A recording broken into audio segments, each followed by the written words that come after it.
Assalamu alaikum. Bonsoir donc nos amis de la presse. Merci donc d'avoir voulu répondre à ce point de presse. Tout d'abord, nous saluons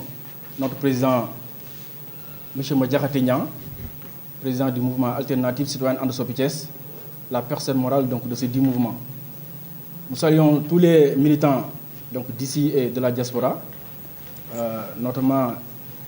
les personnes qui sont à mes côtés, notamment la vice-présidente Aïssatou Sow,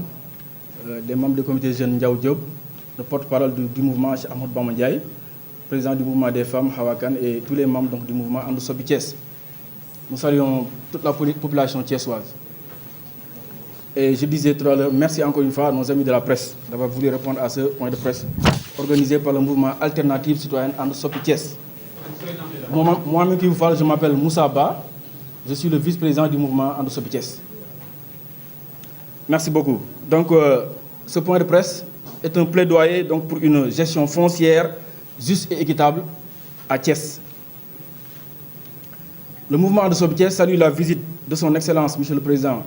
Bassirou Diomaye Diakhar Faye, sur les sites de Mbourkat et de la nouvelle ville de Thiès. Cette visite témoigne de la volonté du Président de remédier aux problématiques foncières qui y sévissent. Le mouvement réaffirme son soutien ferme à la lutte contre la confiscation et l'accaparement illégaux et injustes par une minorité des terres appartenant à l'ensemble de la communauté thiessoise. Il milite aussi pour un accès équitable aux fonciers pour tous les citoyens. Préoccupation majeure relative à l'attribution des parcelles. Le mouvement And Soppi Thiès observe avec consternation les pratiques injustes et antidémocratiques qui ont caractérisé l'attribution des parcelles à usage d'habitation à Mbourkat et dans la nouvelle ville de Thiès. Il condamne avec véhémence le favoritisme et le clientélisme politique qui ont influencé ces attributions, aboutissant à une distribution inéquitable des parcelles au détriment des principes d'équité et de justice sociale. Le mouvement dénonce fermement les pratiques opaques et discriminatoires adoptées par les maires de Thiès dans la répartition de ces parcelles. Cette approche délétère, loin de servir l'intérêt général, n'a fait que favoriser indûment une minorité d'individus, alimentant ainsi les inégalités sociales et économiques au sein de la communauté. Le mouvement And Soppi Thiès s'oppose catégoriquement à la concession de terrain aux conseils municipaux, pratique susceptible de générer des conflits d'intérêts et de favoriser la corruption. Cette attribution de privilèges indus à des représentants élus pour servir le peuple et non se servir sape la confiance dans les institutions et compromet l'équité dans l'accès aux ressources foncières. Appel à une action résolue et multidimensionnelle. Face à ces manquements graves, le mouvement And Soppi Thiès appelle à une action résolue et multidimensionnelle pour garantir une gestion foncière transparente, juste et équitable en faveur du plus grand nombre des citoyens. Transparence dans le processus d'attribution des terres. Le mouvement exhorte les autorités compétentes à mettre en œuvre des mesures concrètes visant à garantir la transparence totale dans le processus d'attribution des terrains. Cela implique notamment la publication de la liste exhaustive des bénéficiaires et la mise en place de mécanismes de contrôle rigoureux pour prévenir toute irrégularité et tout favoritisme dans les attributions. Cessation immédiate de la pratique discriminatoire. Le mouvement exige la cessation immédiate de la pratique discriminatoire consistant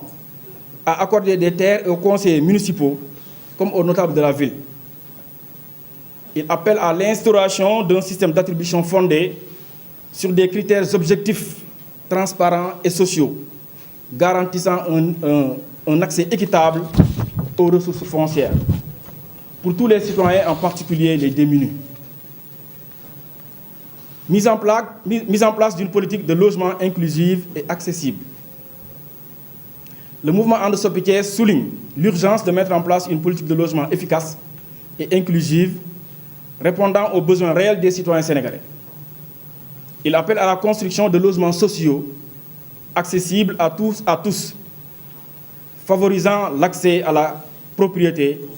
à la régulation du marché immobilier en prenant des mesures incitatives à la baisse du prix du loyer et à la mise en place de programmes de soutien d'accompagnement pour l'accès au logement en faveur des populations les plus vulnérables. Mobilisation citoyenne pour une gouvernance locale juste et responsable. Le mouvement invite les Thiessois à rester vigilants et mobilisés pour défendre leurs droits et promouvoir une gouvernance locale juste et responsable. Il appelle à la participation citoyenne active dans le processus décisionnel et à la dénonciation de toute pratique illégale ou discriminatoire. Enfin, le mouvement And Soppi Thiès réaffirme son engagement indéfectible à œuvrer pour un Sénégal où le droit au logement est une réalité pour tous, où la justice et l'équité prévalent dans tous les aspects de la société et où les ressources de la communauté sont utilisées au profit de tous et non de quelques-uns. Le mouvement plaide pour un développement urbain harmonieux, juste, inclusif et accessible à tous. Merci de votre. salaamaaleykum mbokk yi ñu ngi leen jaajëfal bu baax a baax sunu mbokk yi journalistes yi nga xam ne ñëw nañu wuyu si woote bii nga xam ne mouvement And Soppi Thiès ñoo ko def si njiital président Madiakhaté Niang nga xam ni moom moo jiite mouvement bii nga xam ne moo di mouvement And Soppi Thiès du ma tàmbali nag te nuyuwul ñi nga xam ne ñoo nekk suñuy wet ku mel ni Aïssata Dramé mi ngi sama loxo ndeyjoor nga xam ne moom mooy vice présidente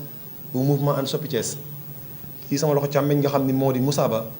nekk premier vice président bu mouvement And Soppi Thiès ak Ndiaw Diop mi nga xam ni moom moo nekk ci mouvement des jeunes bi ak ñi ñu àndal ñëpp ci ginnaaw ñoom Xawaa Kan ak waa mouvement bi yëpp ñoom Fari Kan ak ñëpp ñi nga xam ñu ngi ànd ak ñun mënuñu lim ñëpp ndax temps bi duñu ko may. maa ngi tudd Mouhamadou Bamba Ndiaye nekk porte parole ci mouvement And Soppi Thiès tey jii li waral woote bi nga xam ni woo nañ ko journalistes yi pour fas yéene jàkkaarloog askanu Thiès. li ko sabab di problème bii nga xam ni am na fee di mbuurkat ci ay terrain yoo xam ne joxe nañ ko fa ci anam bu jaarul yoon ñu di ko ñaawlu ba tax ñu woote lii fii ñuy tàmbali suñuy kàddu mooy di sant ak ngërëm yi nga xam ne ñu ngi koy defal le son excellence monsieur président de la république nga xam ne moom mooy njiital réew mi di président Bassirou Diomaye Diakhar Faye ci li nga xam ne defoon na ko visite bi nga xam ni ñëwoon seet si waa Thiès ak lii nga mu ngi xew mbuurkat mu nekk seet si leen ñëw xool ci la fa xew ndax tungu teew ñu nataal mu ñëw xoolal boppam la fa xew ñu di ko si jaajëfal bu baax a baax a baax a baax nga xam ne mouvement And Soppi Thiès bég nañ ci loolu mouvement And Soppi Thiès nag di leen xamal waa Thiès si taxaw bi mu ànd fas yéene ànd ak waa Thiès si taxawaay bii nga xam ne am na fii di mbuurkat ci dëggal gi nga xam ni dëggal na ci boppam fas yéene see dellu ginnaaw ci li nga xam ni mooy ñàkk justice bu leer bi nga xam ni jaarul yoon nga xam ni ñi nga xam ni ñoo séddoo lii nga xam ne moo di terrain yi mooy parcelles yi nga xam ne ñoom fee mbuurkat ñu dagg ko séddoo ko mooy ñi gën a tuuti si waa Thiès amaan sax mën nañoo benn nekk si waa Thiès mais nekk waa réew mi ñi si gën a tuuti dem séddoo ko bàyyi pàcc bi gën a bëri ci waa Thiès ndax boo dee xool Thiès bu ñu dee 99% yi xamuñu lu xew si terrain yi kon ñun nit ñu ndaw ñoo ko jël séddoo ko ngir lan jaay doole mouvement And Soppi Thiès di ko ñaawlu ñu ànd ak loolu ci mouvement And Soppi Thiès taxaw fa séenee wax ak kilifa yi ñu ànd ceeg saytu ak taxawu ko ba nga xam ne askanu Thiès terrain yi dina dellu si ñoom ñuy ñaawlu loolu nag nga xam ni daa am kumba am ndey ak kumba amul ndey gu ci am boo ngeen seetloo ba fan yi ñu jug ba tey jii ba démb askanu Thiès ñu nga ca buntu impôt et domaine di fa rang di bind ay demande te defoon nañ ko jamono yi si ginnaaw te buñ bindee loolu dañ koy takk rek teg na le nga xam ne ñoom duñ si jot muy nekk lu nuy ñaawlu loolu ñu bëgg ci mu ànd ak transparence loo xam ne lu leer naññ lay doon ci nga xam ni ñi ngi koy attribuer ñi war a xam ne ñoom ñoo moom terrain yi terrain yi mën a dellu seeni borom mouvement And Soppi Thiès mooy demandé loolu ba nga xam ne kilifa yi ñu taxaw ci daar muy nekk mbir moo xam ne amul xaar waaye nekk loo xam lu askan wi yàqamte la bala ñu koo caxat-caxatee ba nga xam ne bu ëllëg lu ñuy wax mooy lépp doxoon na géej ak tàbbi fee. ñuy sàkku ci mouvement And Soppi Thiès muy nekk mbir moo xam ne lu d'urgence lu nu yàqamte la nekkul loo xam lu war a xaar ñu soxla ci mobilisation bu mat sëkk boo xam ni ci citoyen Thiès nan taxaw temm mouvement And Soppi Thiès na leen gunge ci lii nga xam ne ci leen jëm mu nekk loo xam ni ci wàllu local bi ñi nga xam ne ñoom ñoo gën a féete ci mairie yi ñu fexe koo jox ñi ko moom. amoon laaj boo xam ñu koy laaj ci ñii nga xam ni ñoo jiite suñu mairie locales yi muy terrain yi nga xam ni joxe nañ ko ci mouvement And Soppi ci Mbourkat ñu am lim muy tudd ne jox nañ leen ko waaye ñi leen laaj demande liste boobu nañ ko publier pour ñu xam ñen ñoo ci am ak ñen ñoo ci amul. su ko defee dina mën a xam ñen ñoo bénéficié wu terrain yi ak ñen ñoo ci amul bëgguñu wax lu ñu wóorul moo tax ñu bëgg ñi nga xam ñu ngi jiite mairie locale yi ak mairie ville fu mu mën doon nan ñu publier loolu nga xam ne moom moo di liste bi nga xam ni wax nañ président ne jox nañ ko askanu Thiès ñu bëgg xam askanu Thiès ñooñu ñan lan loolu la ñuy demandé pour ñu wan ñu ko bu mu leer. mouvement And Soppi Thiès mooy féddali seen engagement di féddali seen kóllëre ak waa Thiès te xam ne lii nga xam mu ngi xew fee Mbourkat dina ci taxaw jàmmarloo ñu ci war a jàmmarloo ba nga xam ne mbir mi muy terrain yi dina dellu ci ñi ko moom. loolu la amoon ci lu ñu seen indi si leeral ci wolof di jaajëfal ñëpp ñi nga xam ni ñu ngi àndandoo ak ñun.